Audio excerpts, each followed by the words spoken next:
Hey everybody, how's it going today? Welcome to Southern Denver Living.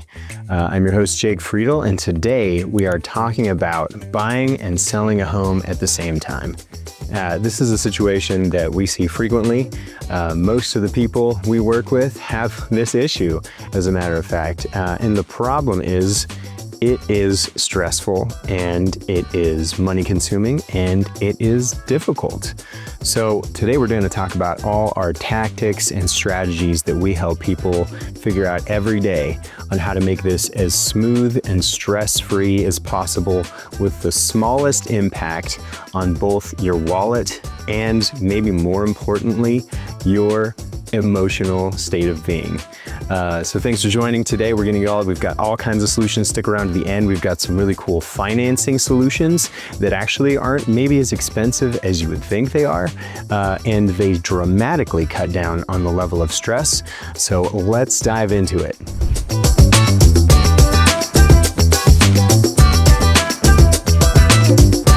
So you're sitting in this situation, all right? You've got your 2.75% interest rate and you've been holding on to it for dear life for however many years. But things are coming to an head. You need more space, you need a bigger backyard, you need a third car garage, whatever is happening for your world, you need something maybe to be closer to family. And the question is, should you buy first or should you sell first? Now, obviously the problems are, if you sell first, then you need to know where you're going. And the problems there, are you gonna stay with family? Maybe not most people's favorite option. Are you gonna stay in medium-term rental? Or are you gonna stay in short-term rental even? And what do you do? Okay, but if you buy first, the problem is carrying those two mortgages and then worrying about selling your home and figuring out like, well, when is it gonna sell? How long do we have to carry these two mortgages? Can you even qualify to carry two mortgages? And how do we solve that problem? Because if you can't qualify, then you certainly can't buy the next one without selling the first one. Or can you? We'll get into that later. So to me, this situation is not about money. I mean, it's always about money, right? But it's also about chaos.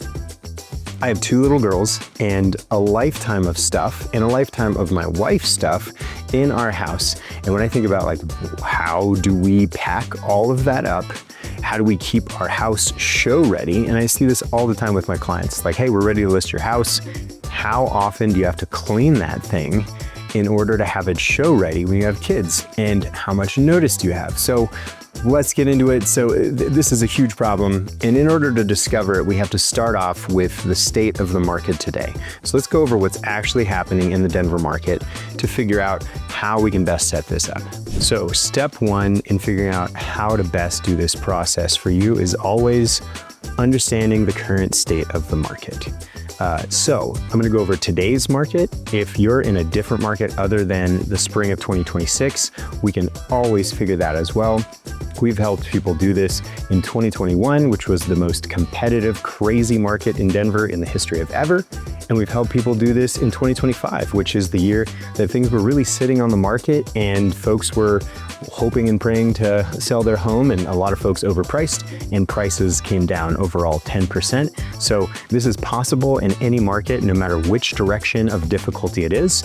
I happen to think 2026 is going to be the optimal time to do this because we're experiencing a sort of neutral market where great houses fly off the shelf if they're perfectly priced and really well staged. And if they're not, they might sit on a little longer. And what's great is if you can find a gem of a home that's maybe just a tad overpriced, that's not going for bidding wars, oftentimes those folks will be flexible to do a contingent offer for you. So we'll talk about that in the details of how, all the different ways to do this. But starting off with the state of the market, Denver is currently, like I said, in a more neutral market. So right now, most houses are selling in about 3 to 4 weeks. So you list your home, about 3 to 4 weeks later, you have a contract, you accept that contract, and then you're sold in another 30 to 45 days after that. So this is great. This is like calm. It's a really nice time to do this. There's negotiation happening on both sides. And it's a really nice time to be buying a home in general, but especially if you're trying to coordinate one of these moves. So when we're establishing the state of the market, what we want to do is be grounded in reality, okay? And we want to look at your neighborhood comparable listings to understand what's the top, what's the bottom, what's the middle. And you have to come to a place of understanding like, okay, well, what is the minimum I would take and sell my home for in order to make this happen? And I always like to be prepared for that number and be grounded in reality of like, well, is that number realistic? Because right now, a lot of folks are still kind of adjusting themselves to this new market that isn't 2021. And we got used to the prices that things were selling for in 2021. And now we're taking the time to let our expectations adjust.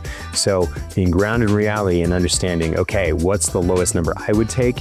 Is that realistic right now? Maybe adjusting your expectations a little bit. Because the good news is if you're buying and selling into the same market, which means if you're gonna give a little more on the sale of your home, you're probably gonna get a little more on the purchase of your home.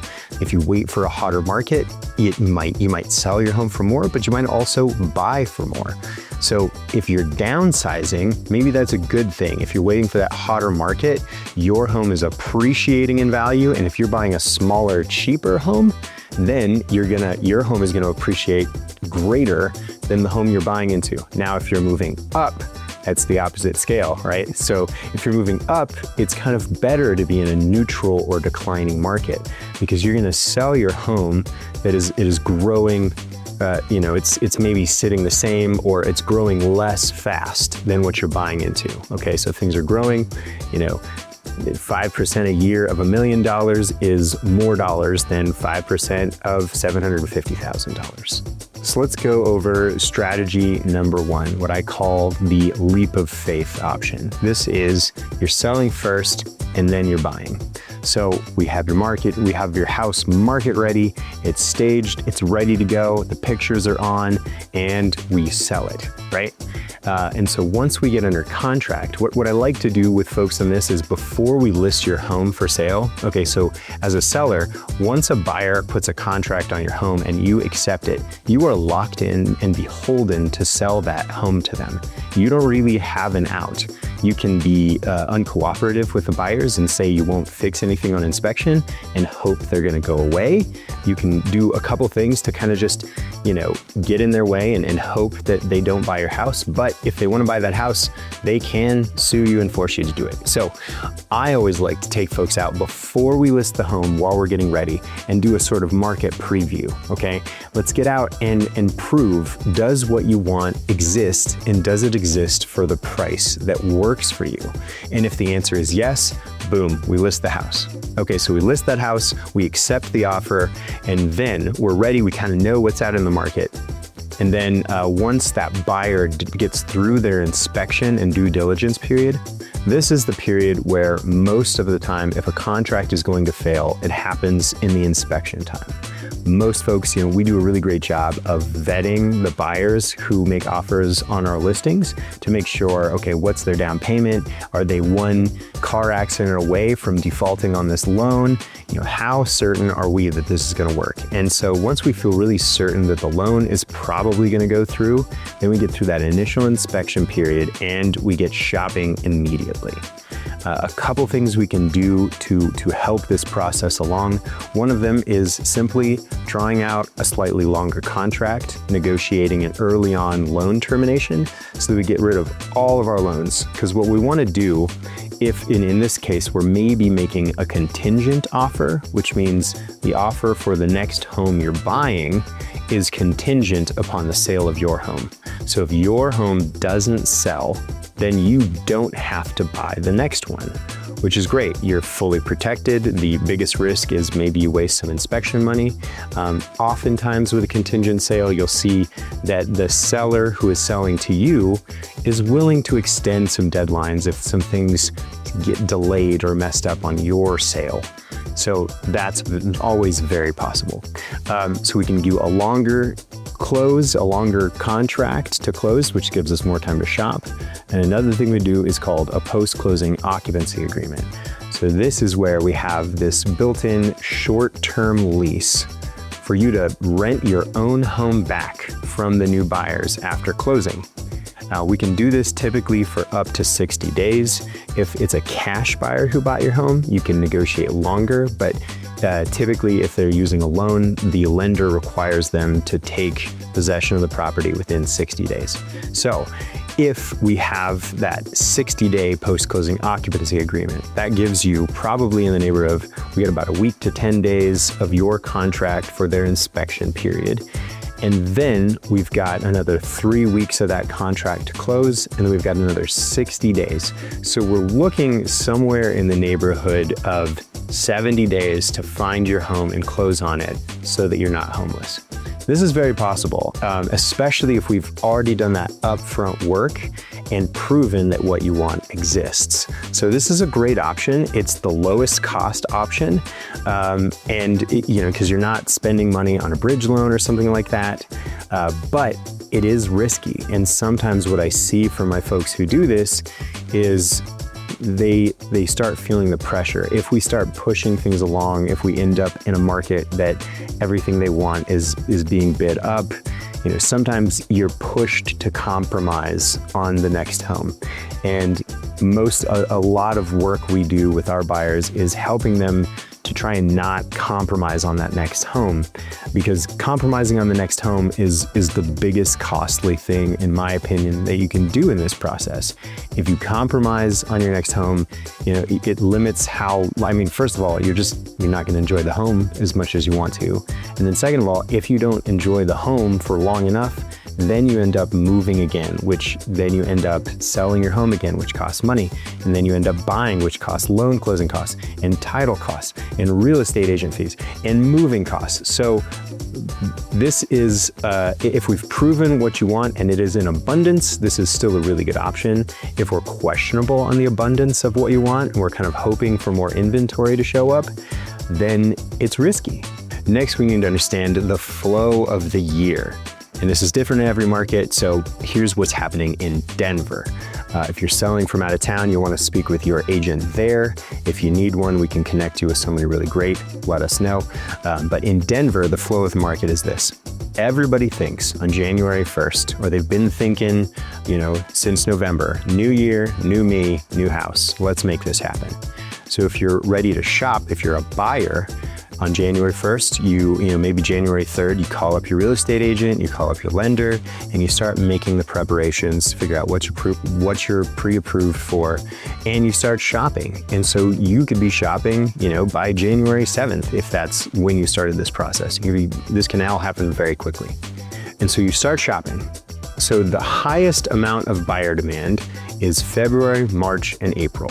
Because for those folks who started in January, the first month is figuring out what's out there, understanding what actually works for them, understanding the neighborhoods better once they're in cars and seeing houses.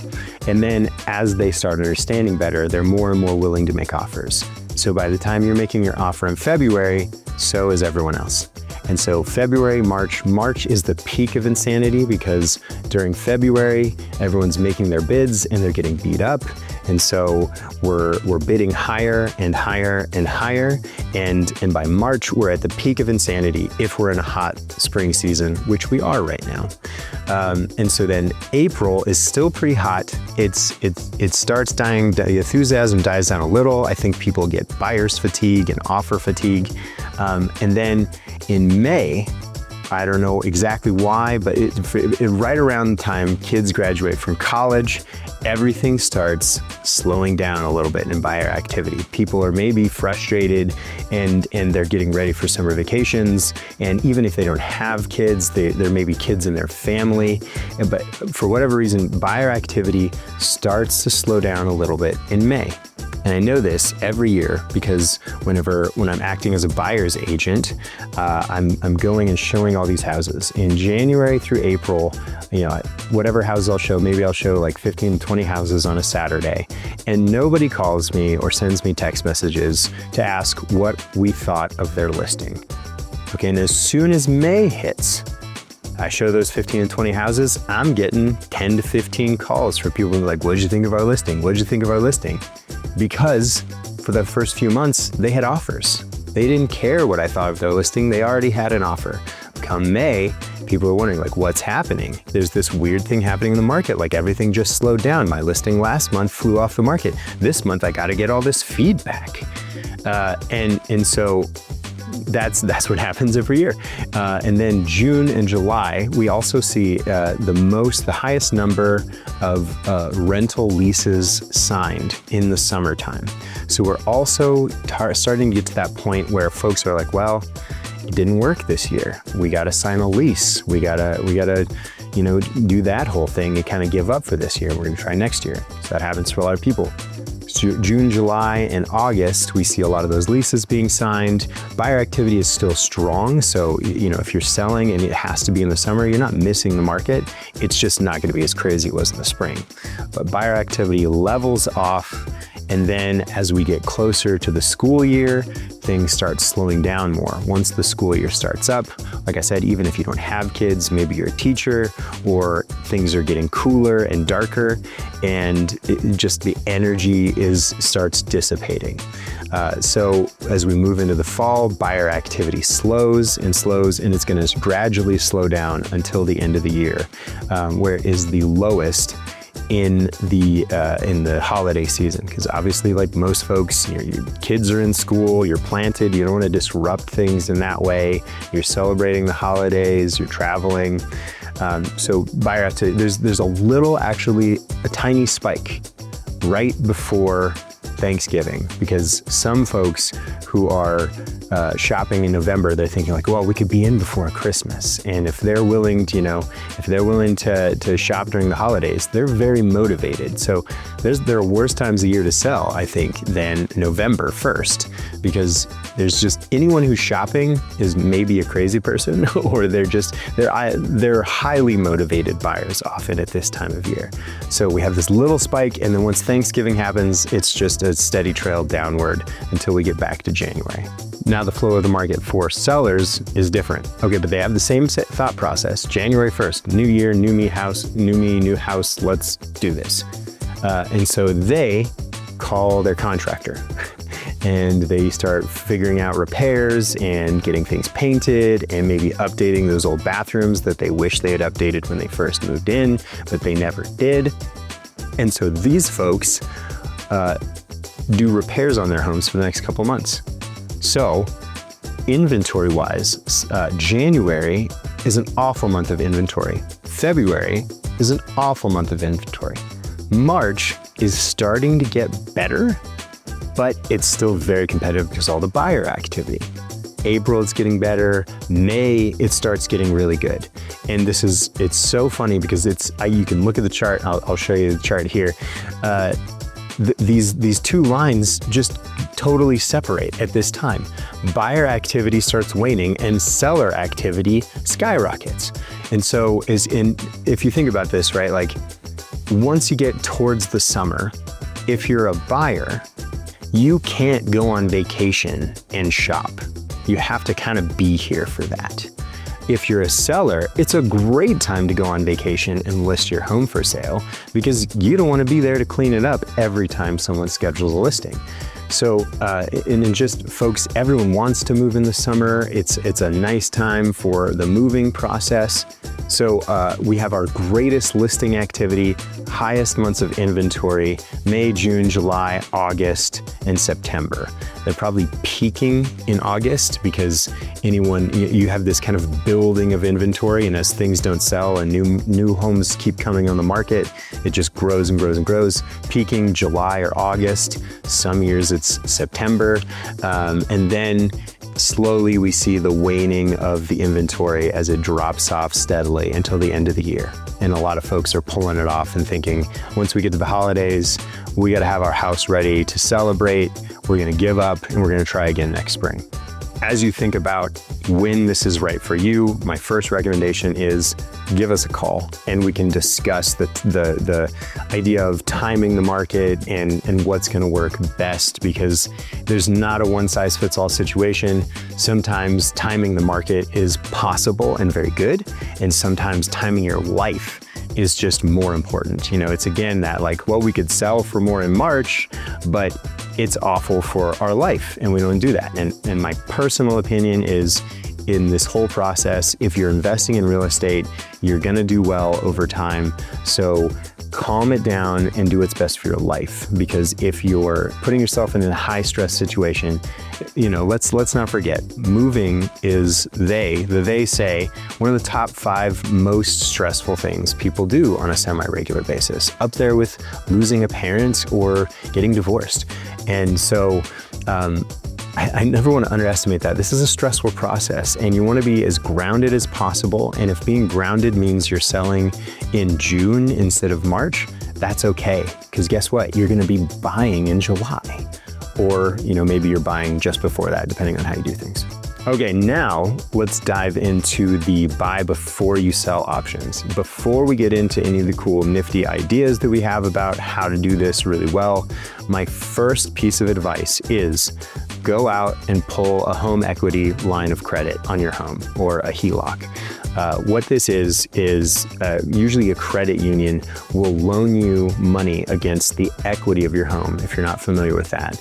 And you can typically get somewhere in the neighborhood of up to 85 to 90% of the equity you have in your home. So just to make this easy, if you own a house that is valued at $1 million and you owe $600,000 on it, you could take up to a $300,000 loan against the equity. You have $400,000 of equity, you can take $300,000 out on that loan. And you can use that for a lot of things, like a down payment on the next home. Now, the important thing to understand here is the reason I'm telling you first thing this is what you should do is because once you apply for a loan, for a new home loan through a lender, that is marked on your credit report. And if you go in and apply for a home equity line of credit with a credit union, they're gonna see that marked on your credit report and they're gonna say, oh, you're shopping for houses. You're probably using this for a bridge loan. Now, there's nothing illegal about doing that, but it's not worth it for a credit union to give you this very short-term home equity line of credit because they're not going to make any money off of it because the time you borrow the money is so short, it's just not worth it for their time. So if they see that on your credit report, they will deny you for a home equity line of credit. The good news is it doesn't cost anything for you to pull out a home equity line of credit. It might cost you, a lot of times they'll do what's called a desktop appraisal. They do a sort of Zillow automated value estimation of your home. And they'll say, okay, yeah, it's worth about $1 million. We'll give you $300,000 on this. So you need to do this first before you start exploring that, because whatever you do, if this home equity line of credit could be exceptionally useful for what's happening next.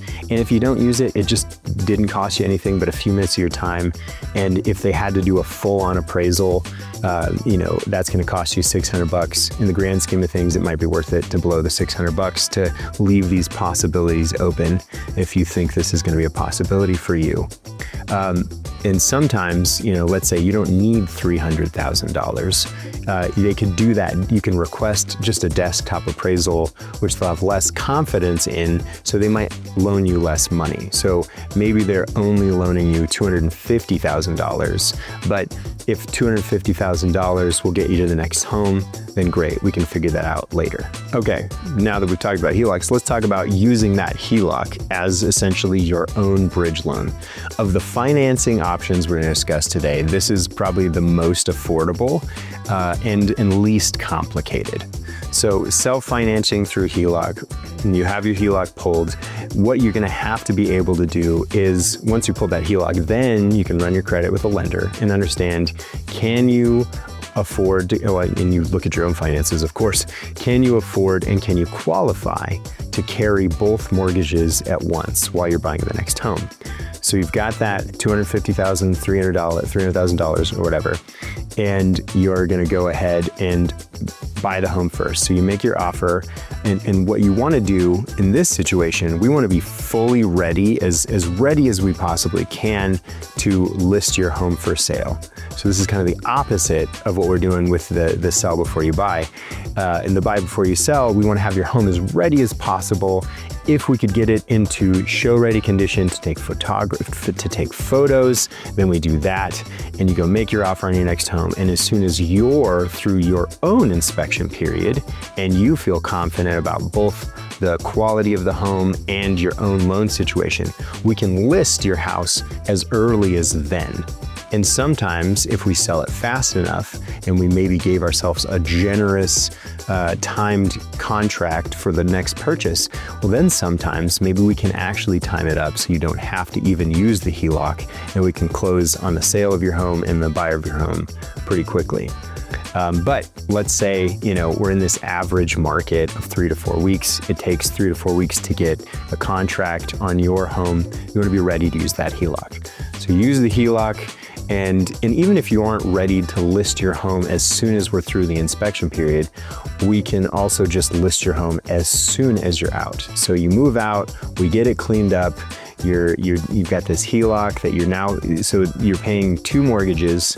The good news is on your purchase of your home, you do get the first month off for your purchase. So let's say you purchase your home on April 1st. You don't owe a mortgage until May 1st. And we actually also have ways to delay that even 1 more month. So it could be as late as June 1st to give you some time where you're only covering that 1 mortgage and payments from the HELOC. Now let's dive into a real world scenario of what it costs to have that home equity line of credit.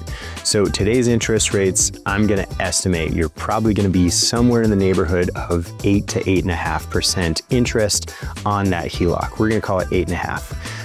Sometimes, like a Canvas credit union might give you an introductory rate to the money that you pull. So the first time you pull out, so when you open a HELOC, there's basically just this big pile of money, and then it looks like one of your accounts. You have your checking account, your savings account, and your HELOC account. Okay, and that'll be open for whatever amount you take out of it, and then you can pull money from it.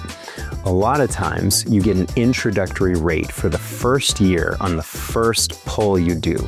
So let's say you pull that money out, and that first year it might be as low as 4.99%, and then it's going to jump up to 8 to 8.5.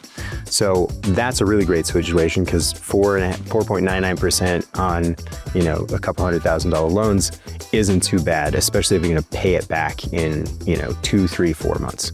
But let's assume the worst and you can't find an introductory rate. 8.5%. If you pull for every $100,000 you pull, it's going to cost you just over $700 per month to pay that back. So your holding costs, if you, for every $100,000, let's say let's say it takes 3 months to figure this all out. Maybe you take a month to get under contract, and then you have a buyer who's a little slow. So 3 months for $100,000 is going to be right in the neighborhood of $2,200 for the 3 months. Let's say, obviously if you double that and it's $200,000, it's going to be right around $4,400 a month. In the grand scheme of things, this self-funding option is pretty good. And if I could pay something in the neighborhood of $5,000 to lower the stress of my family's move, I absolutely would.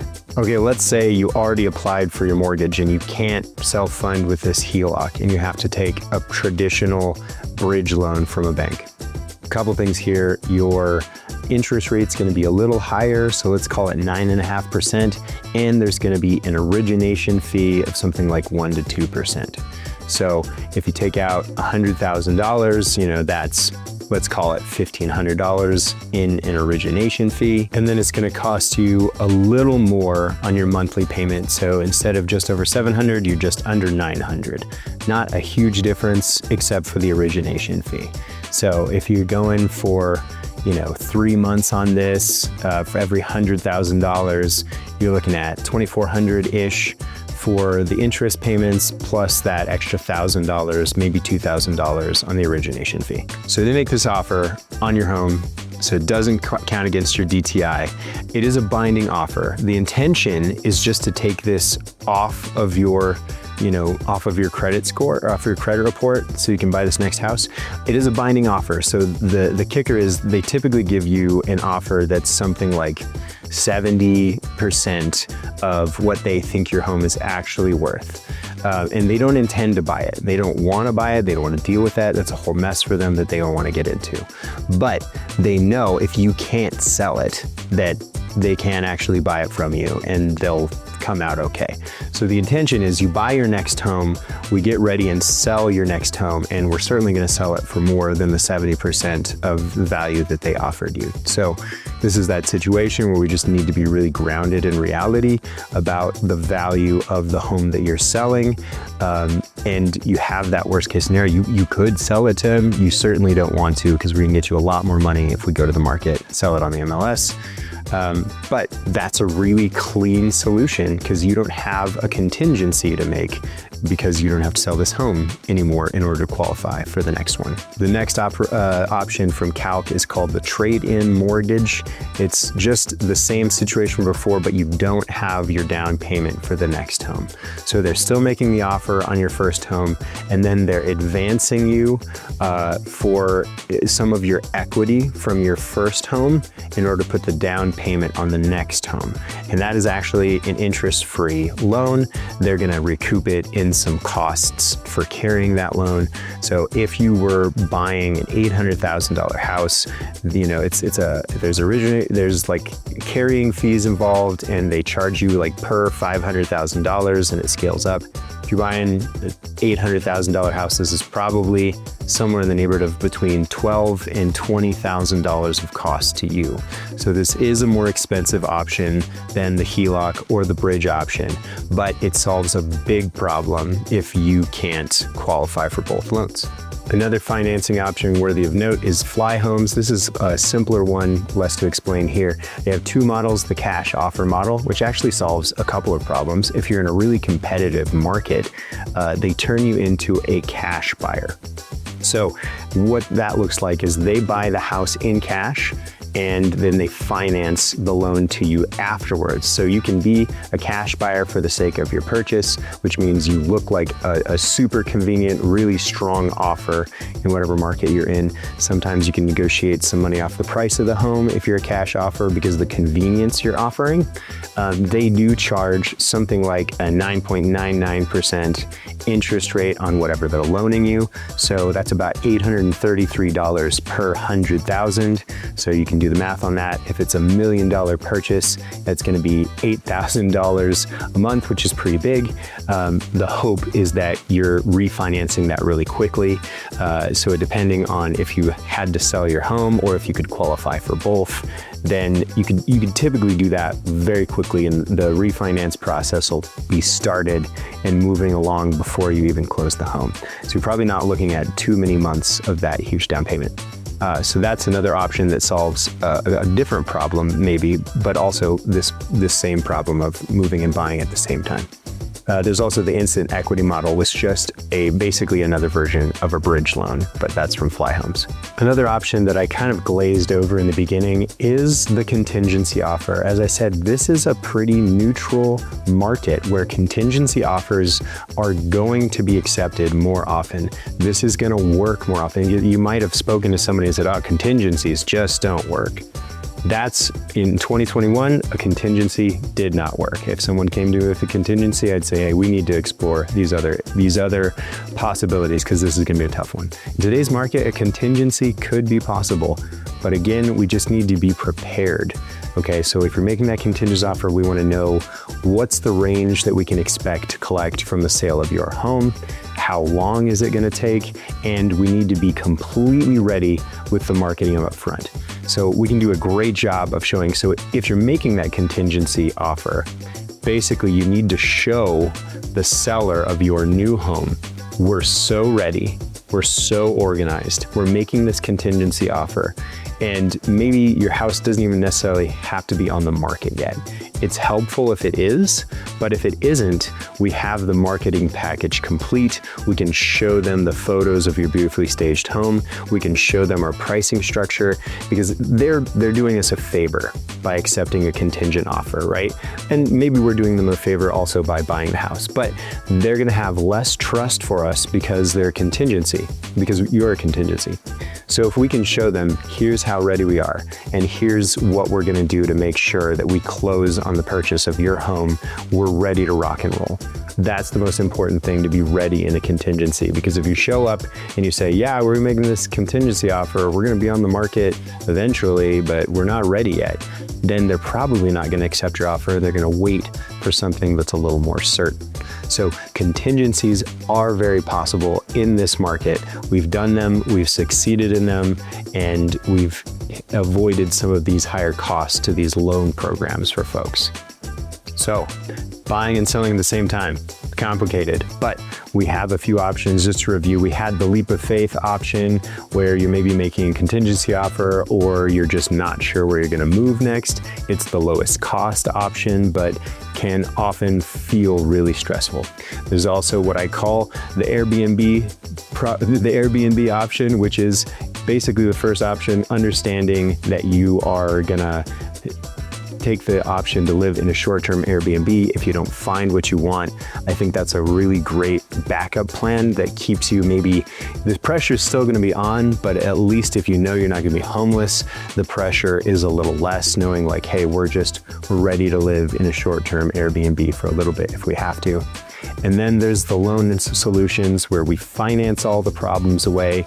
It costs a little money, but it really, we've guided people through this last year, and I just watching how much calm it brought to the family in this big transition anyway, it's pretty amazing. So one of those options, and sometimes we combine several options, right? Sometimes we combine the HELOC option with some of the other financing programs. So, and then finally, the maybe you get lucky contingency plan, which this year is a good year to get lucky. So all that said, all it really takes to understand your best options is a conversation. We'd love to connect. Thanks so much for joining today. Whether you're moving in 9 days or 900 days, we would love to get on a strategy call with you and help you figure out the best neighborhood, the best loan solution, the best whole package situation. My sister Megan and I have been professional real estate agents for a combined 20 years in the Denver area. We're Denver natives. We live here. We love it. And we would love to help you figure this out. Thanks so much for joining. We'll see you next time.